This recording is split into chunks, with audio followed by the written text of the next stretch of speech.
নমস্কার আপনাদের সবাইকে ট্রাইব টিভি বাংলায় স্বাগত আছে। ফিল্মি সফরে আমাদের সাথে আড্ডায় আছেন কৌশানী। কৌশানী কেমন আছো একটু শুনি। খুব ভালো আছি আর খুব ভালো আছি অফকোর্স। আর খুব স্পেশাল আজকের দিনটা, কারণ আজকে আমরা মহালয়া নিয়ে কথা বলছি, মাতৃরূপেণু সংস্থিতা। আর 21শে সেপ্টেম্বর স্টার জলসার পর্দায় সেটা ভোর 5টা থেকে দেখানো হবে, রবিবারের সকাল। সো আর কি চাইতে পারি আমি ভগবানের থেকে।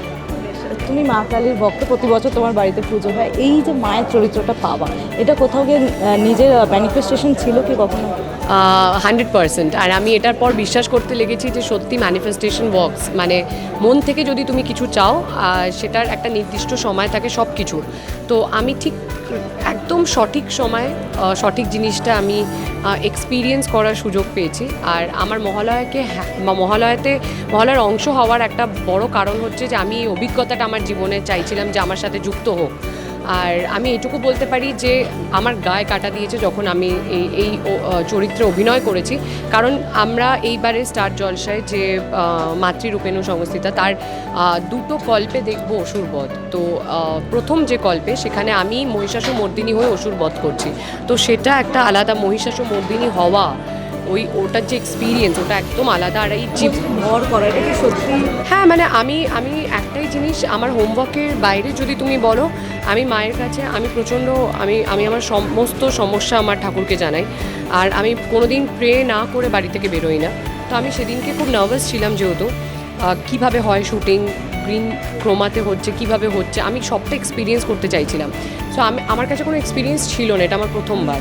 তো আমি ঠাকুরকে একটাই কথা বলেছিলাম যে নয় তুমি আমার উপর ভর করো, নয় তুমি আমায় আশীর্বাদ দাও দুহাত দিয়ে, যে আমি যাতে ভালো করে এই পরীক্ষায় উত্তীর্ণ করতে পারি। অ্যান্ড আমার মনে হয় আমি কিছুটা অংশ করতে পেরেছি। বাকিটা তো তোমরা বলবে দেখার পর। কিন্তু সত্যি সেদিন কিছু তো হয়েছিল, কারণ আমরা জানি মা কালীর রুদ্র রূপ, তার জন্য যেই তাণ্ডব, যেই মানে বডি অ্যাগ্রেশনটা দরকার হয় বডি ল্যাঙ্গুয়েজে, সেটা কতটা চ্যালেঞ্জিং। সো আমি সেই জিনিসটার জন্য সবথেকে বেশি মানে এক্সাইটেড ছিলাম। সো আমার মনে হয় যে যেহেতু বাকি সবাই আমাকে, ইনফ্যাক্ট প্রোমোতেও তোমরা দেখেছো কিছুটা, তো আমার মনে হয় একদম নতুনভাবে কৌশানীকে দেখতে পাবে। অ্যাকচুয়ালি কৌশানীকে দেখতেই পাবে না।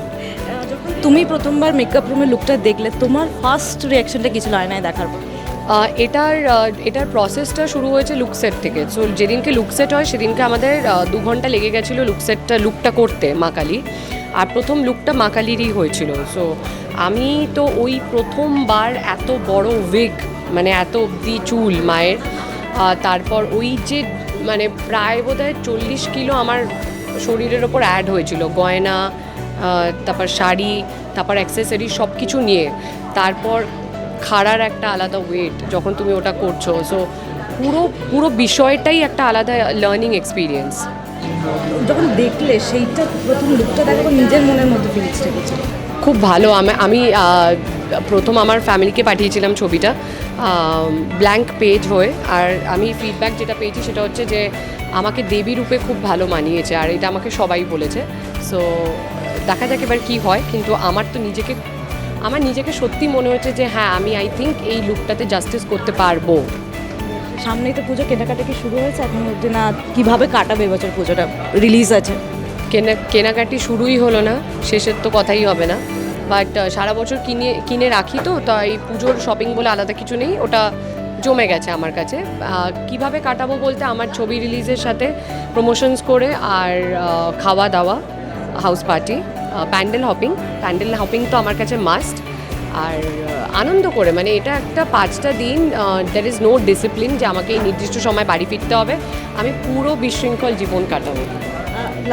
লাস্ট একটাই প্রশ্ন, যে বনিদা সম্প্রতি একটা ইন্টারভিউতে, রিসেন্টলি আমার ইন্টারভিউতে বনিদা বলছে আমি খুব প্রাউড কৌশানীকে নিয়ে। এটা যখন শোনো তোমার রিয়াকশনটা কি থাকে কৌশানী?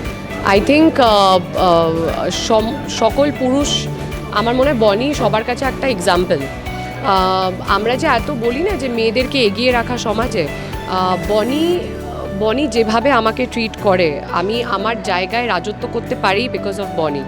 আমার আজকে আমি যে এইভাবে নিজেকে প্রেজেন্ট করি, যে আমি খুব কি বলবো, এক্সপ্রেসিভ, আমি আমার সমস্ত ওপিনিয়ন জানাতে পারি নির্ভয়, তার একটা বড় ব্যাকআপ হচ্ছে বনি। তো আমার শিরদাঁড়া সোজা করে চলার একটা বড় কারণ হচ্ছে বনি। তো আমার মনে হয় সমস্ত পুরুষের বনির থেকে শেখা উচিত যে কিভাবে তাদের পার্টনারকে এগিয়ে রাখতে হয় বা সম্মান জানাতে হয়। Thank you Koushani, thank you so much. আর বিনোদনের এরকম সমস্ত আপডেটের জন্য চোখ রাখুন ট্রাইব টিভি বাংলার পর্দায়।